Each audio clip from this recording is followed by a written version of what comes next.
cas de Cetelgi et pour le cas de l'installation ou de l'atterrissage du câble sous-marin, c'est la banque Exim China qui a procédé au financement de ces deux projets.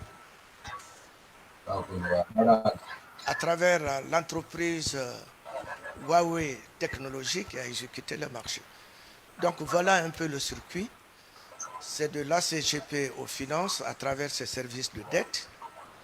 Ensuite, c'est la banque correspondante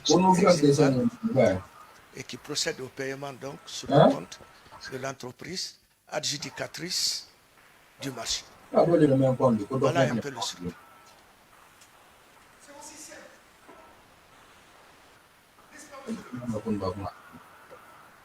C'est aussi simple. Tout à fait. De comprendre. Pour ceux qui veulent comprendre. Monsieur le ministre, je m'arrête là. Le Hajj à la Mecque, les mosquées, les enfants vont à l'école, tout ça, je n'en parle pas. Et vous n'en avez pas besoin. Et je suis très heureux du fait que vous vous êtes dit que vous ne répondez pas à ces questions qui ne sont pas liées de votre présence ici. Parce que ces choses, vous les faites depuis plus de 20 ans en arrière. Depuis un peu plus de 20 ans en arrière. Ma dernière question, monsieur le ministre. Le président vous a posé une question. Si vous ne trouvez pas d'obstacle que l'on fasse venir les personnes, entre autres, ceux qui étaient dans les affaires à l'époque, le directeur de la CGP, le ministre des Finances, le ministre du Budget, pouvez-vous dire à la Cour que vous ne trouvez aucun obstacle? Ou si vous trouvez d'obstacle? Je vous remercie, monsieur le président. J'en ai fini. Oui. Monsieur le ministre, je voudrais que vous ne perdiez pas de vue que dans cette affaire, vous êtes poursuivi pour 3 chefs d'accusation et détournement des deniers publics, l'enrichissement illicite et le blanchiment des capitaux. Monsieur le ministre, depuis que cette affaire a commencé, une fois de plus, combien vous avez pris dans les caisses de l'État pour votre utilisation privée? Mais absolument rien du tout. Je veux qu'on m'apporte la preuve. D'accord. Vos biens. Là, nous tombons dans le blanchiment des capitaux.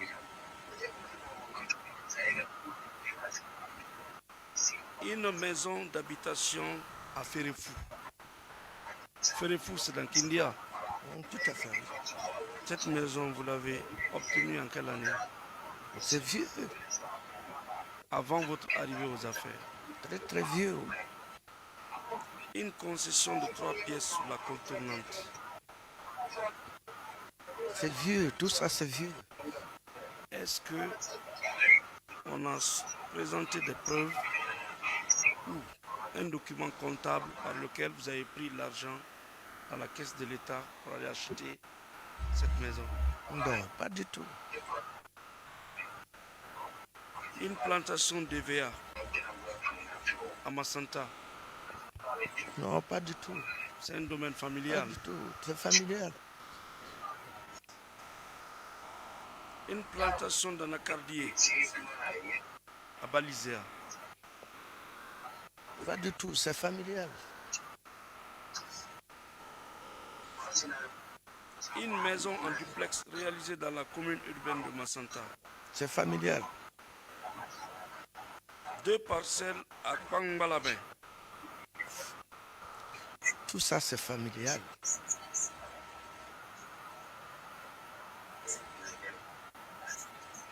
Une maison en construction à Bakwaou. Une maison en construction à Bakwaou. Oui. deux duplexes, dont l'une à Samboya et l'autre à Kipé. Oui, tout à fait. Avant les affaires. Bon. Est-ce que pour avoir ces biens, il faut forcément être le ministre? Est-ce que d'autres Guinéens n'ont pas plus de biens que vous et ils ne sont pas ministres? Non, je suis autant étonné que... Mais en réalité, vous n'avez rien gagné alors dans cette affaire, si ce n'est que les ennuis. Je ne suis pas un bon Guinéen. C'est le résumé. Vous n'avez rien gagné dans cette affaire, si ce ne sont que des ennuis. Peut-être vous avez occupé les départements très importants. C'est seulement ces biens-là qu'on a pu recenser. Et s'acharner contre vous pour détournement. Est-ce que vous savez qu'il y a des personnes qui ne sont ni directeurs ni comptables, rien, mais qui ont plus de biens que vous? Vous le savez? Ah, si. Merci, Monsieur le Président. Bien.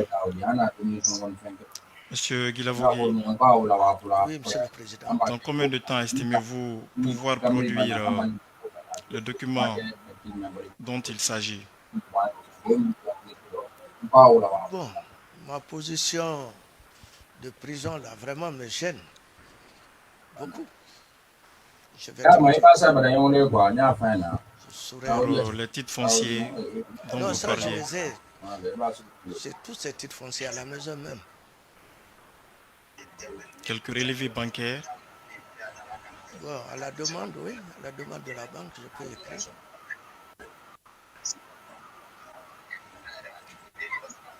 Dans combien de temps supposez-vous pouvoir les produire?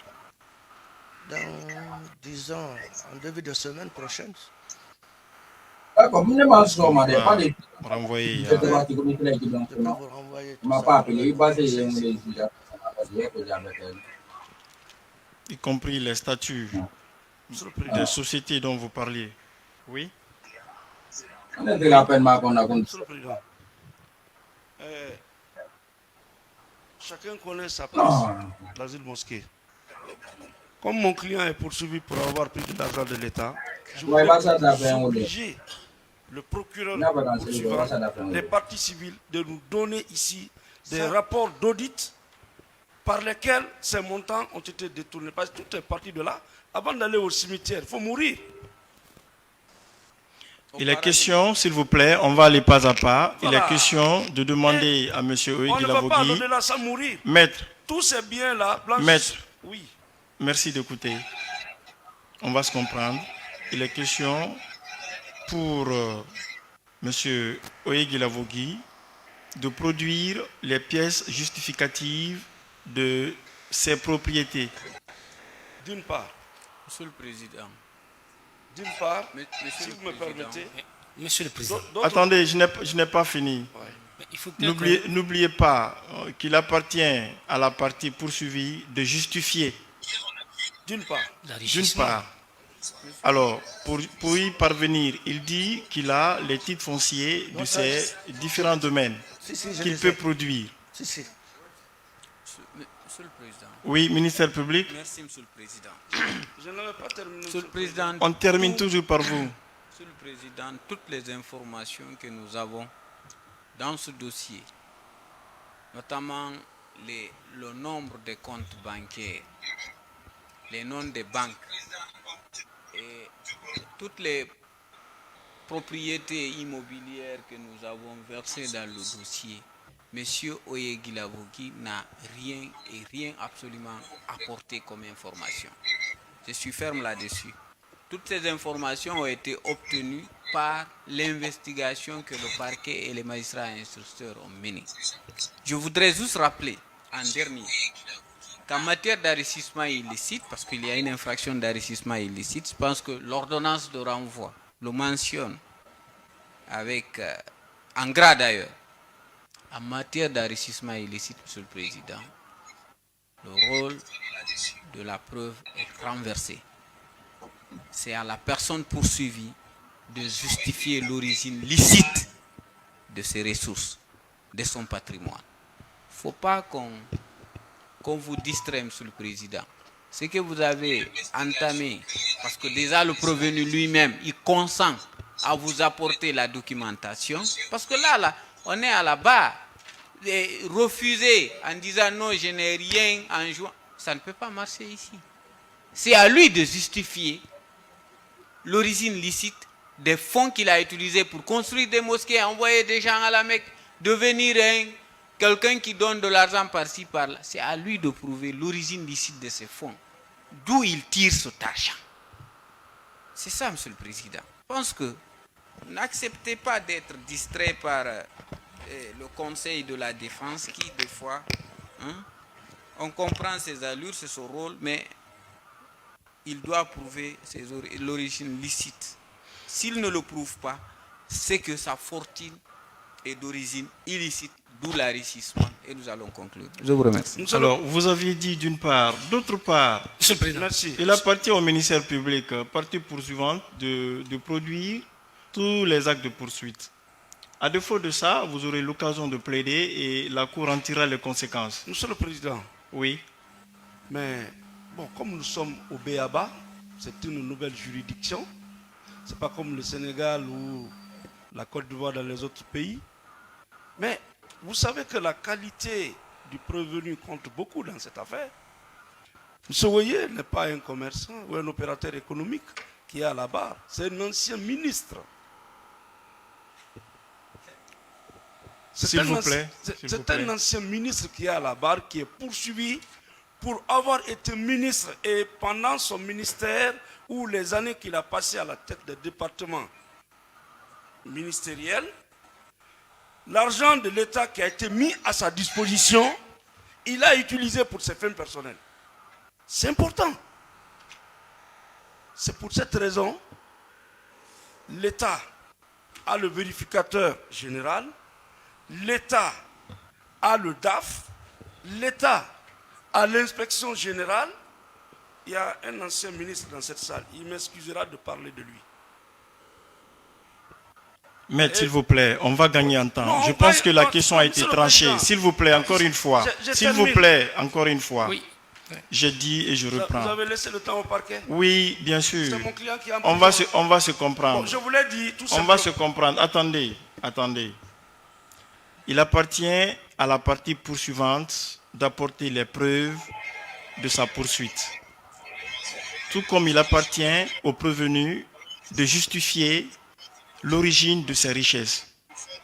D'une part et d'autre part, en le faisant ou en ne le faisant pas, vous aurez l'occasion de plaider et la Cour en tirera les conséquences. Et pour terminer, nous produirons des pièces que nous avons, mais il ne faudrait pas que l'autre partie considère cela comme des obligations. Alors, des obligations amenant mon client à amener des pièces, et c'est sur la base des pièces que les débats vont porter. C'est là où je suis un peu gêné. Voilà, les débats ne doivent pas... S'il vous plaît, les débats ne doivent pas tourner sur les pièces que nous avons produites, mais plutôt sur le rapport, sur le rapport de l'État. Attendez. Sur le rapport que l'État a produit. Vous avez d'autres dossiers ici, des fonctionnaires d'État. Ce sont des rapports d'audit qui sont dans le dossier. Monsieur le Président. Après des vérifications, tout. Mais un parquet qui ne fournit rien, qui vous dit, bon voilà, vous avez... Encore une fois, vous ne comprenez pas. Un parquet qui ne fournit rien. Vous avez des observations à faire, c'est déjà fait, n'est-ce pas? Avez-vous d'autres questions? Monsieur le Président. Je voulais vous dire, Monsieur le Président, pour terminer, que nous produirons nos pièces, mais que le parquet aussi, qu'il produise ses pièces, que la partie civile aussi, qui n'a rien sauf la lettre de constitution, produise ses pièces aussi. On verra. C'est un dossier vite. Monsieur le Président. Je vous remercie. Oui, allez-y. Monsieur le Président, la démarcation là est très importante. Monsieur le ministre est poursuivi ici pour détournement de deniers publics, d'enrichissement illicite et autres.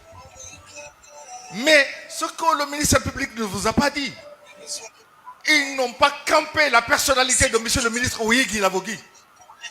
Monsieur Oye Guilavogui est venu en qualité de ministre dans le gouvernement d'Alpha Condé, les poches pleines, entre griffes.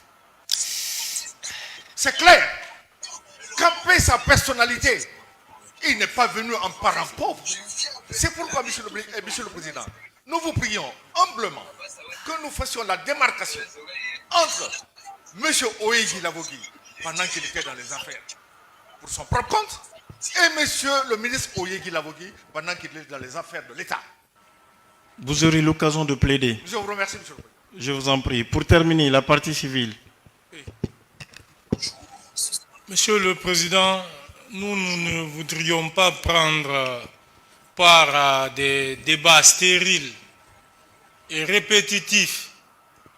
Du moment où, Monsieur le Président, le prévenu lui-même accepte de produire ces pièces, je ne sais pas pourquoi ces conseils peuvent s'opposer à la volonté de leurs clients. C'est vraiment ahurissant, Monsieur le Président. Heureusement, alors, Monsieur le Président, et vous avez été très clair aussi, Monsieur le Président, si l'une des parties ne fait pas ce qu'elle doit faire, votre cour va en tirer les conséquences. Et c'est clair, Monsieur le Président. Donc moi, je ne vais même pas être long, parce que je ne suis pas partisan de débats stériles. Merci, Monsieur le Président. Moi, je souhaiterais simplement qu'on vous laisse diriger les débats. On n'a pas à vous dire sur quel terrain il faut y aller. Vous étiez en train de prendre des mesures, on vous a arrêté net pour vous imposer une autre démarche. C'est ce que je ne comprends pas, Monsieur le Président. Il faut quand même qu'on ait un peu de dégâts. Voilà, c'est le nom dit, c'est compris. Merci, Monsieur le Président. Alors, oui, vous avez la parole.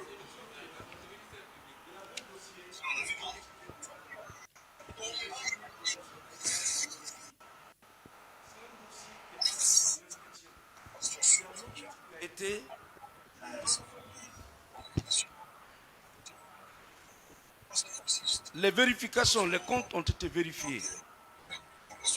Plus tard, des poursuites ont suivi. Mais dans le dossier de M. Oye, aucune pièce comptable, rien. Attendez, maître, attendez, on a bien compris. Pour le ministère public, est-ce que vous auriez des pièces à produire dans le cadre de la poursuite?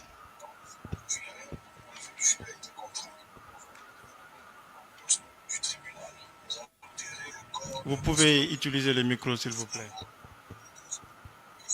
Merci, Monsieur le Président. Merci, Messieurs les honorables assesseurs. Monsieur le Président,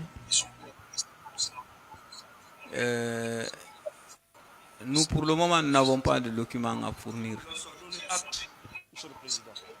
Silence, s'il vous plaît. Qu'il nous en soit donné acte que le parquet n'a aucun document, si ce n'est que les paroles. Vous n'avez pas la parole, hein? Qu'il nous en soit donné acte. Vous n'avez pas encore la parole. Merci.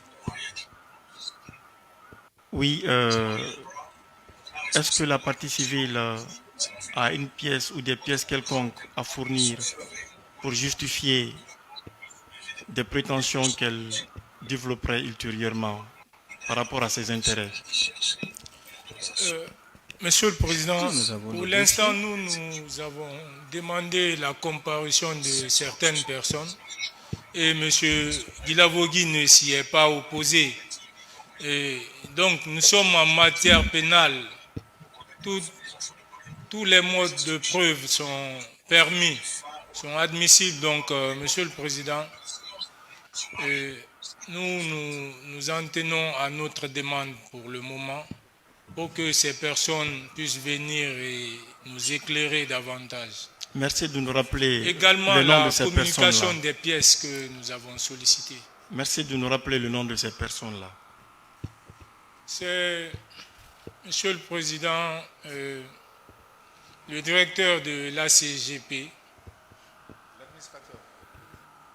l'administrateur général. D'accord, Monsieur Mamadi Kondé, dit Thalès. Thalès, oui. Oui, oui. Oui. Il y a le représentant légal de la société Huawei. Oui. Le ministère des Finances, le représentant, l'ancien ministre des Finances. S'il vous plaît, Monsieur le procureur, je sais que vous collaborez. Merci de patienter. Merci. Merci de patienter encore une fois. Oui, maître. Le ministre des Finances, à l'époque, où le représentant, un des représentants du ministère qui a connaissance de ce dossier, au moment des faits, M. Kersala Yansane, oui, ou un représentant du même ministère qui a connaissance de ce dossier à l'époque des faits, et également, Monsieur le Président, un représentant du ministère des Télécommunications qui a connaissance de ce dossier. C'est tout? Oui, pour le moment. Merci beaucoup. Et la défense? Oui. Je vous remercie, Monsieur le Président. Je vous remercie, Monsieur le Président. Monsieur le Président, une fois de plus, vous constatez la mauvaise foi dans ce dossier. Depuis plus d'un an, c'est seulement aujourd'hui on vous demande la comparution de ces personnes. Mais qu'est-ce qu'on a fait? Depuis une année, qu'est-ce qu'on a fait dans ce dossier? Monsieur le Président, nous parlons avec le cœur serré. Mais la chance que nous avons, c'est que ce dossier-là est géré par des magistrats vraiment très avertis. Sinon, c'est un dossier vide. Depuis une année, on fait des va-et-vient inutilement. Je rappelle que vous aurez l'occasion de plaider. Donc, tirez toutes les conséquences de droit. Le ministère public, d'ailleurs, on a demandé au greffe de nous donner un acte. Il n'a aucun document. La partie civile, qu'est-ce qu'ils vous disent? Non, nous allons faire comparer les témoins. Mais depuis une année, ces témoins-là étaient où? Monsieur le Président, tirez toutes les conséquences de droit et je vous remercie. Oui.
Monsieur Guilavogui, qu'est-ce que vous répondez par rapport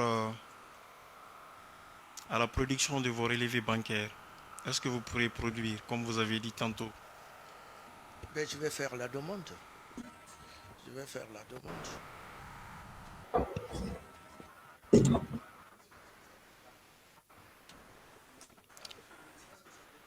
Non, mais je ne sais pas vraiment. Voilà, c'est pourquoi... Moi, ce que je peux réellement et qui se trouve en ma possession, c'est les titres fonciers. Ça, je peux le produire même demain. Mais toutes les autres pièces là étaient en prison, franchement, ça va être un peu difficile.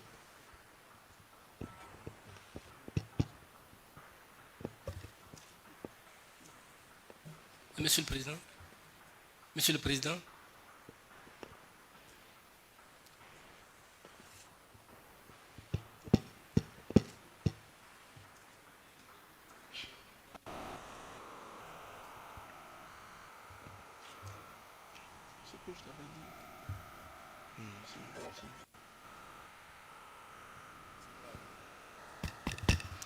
vous précisiez que les relevés là sont produits dans le dossier. Banque, des comptes qu'il a accepté de fournir, parce que là, la collaboration a été très difficile. Il a fallu qu'on écrive aux principales banques primaires et pour qu'ils vérifient s'ils ont des comptes. Et c'est à travers ça qu'on a eu les relevés bancaires qui sont versés dans le dossier. Les numéros, vous avez les numéros de compte Et l'année? et les années Par banque? par banque. Oui. On peut écrire au bas. Si on doit s'en tenir à ça, ou bien vous écrivez pour avoir les informations.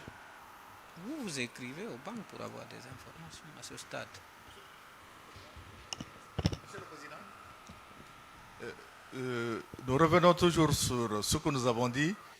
La précision est importante. Monsieur Oyegui Lavogui exerce ses activités économiques depuis à l'âge de 26 ans. Est-ce qu'il faut faire venir tous les relevés bancaires depuis l'âge de 26 ans jusqu'à maintenant? Ou c'est à partir de quelle année? C'est depuis qu'il est en fonction comme ministre? Ou avant qu'il ne soit ministre? La Cour va prendre ses dispositions en écrivant... Monsieur le Président, je pense que c'est très important de rappeler la défense à l'ordre parce que c'est à vous, c'est vous qui décidez, c'est vous qui avez la police de débat, c'est vous qui décidez la conduite des débats. Oui, les débats sont conduits dans le respect du principe du contradictoire. C'est pourquoi chacune des parties prend la parole. Et on va trancher.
Alors, dans l'affaire ministère public contre M.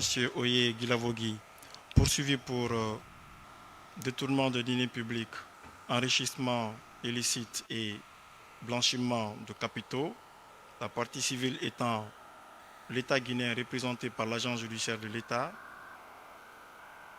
la Cour ordonne la production des pièces justificatives des différentes propriétés ainsi que des statuts des sociétés de M. Oye Guilavogui.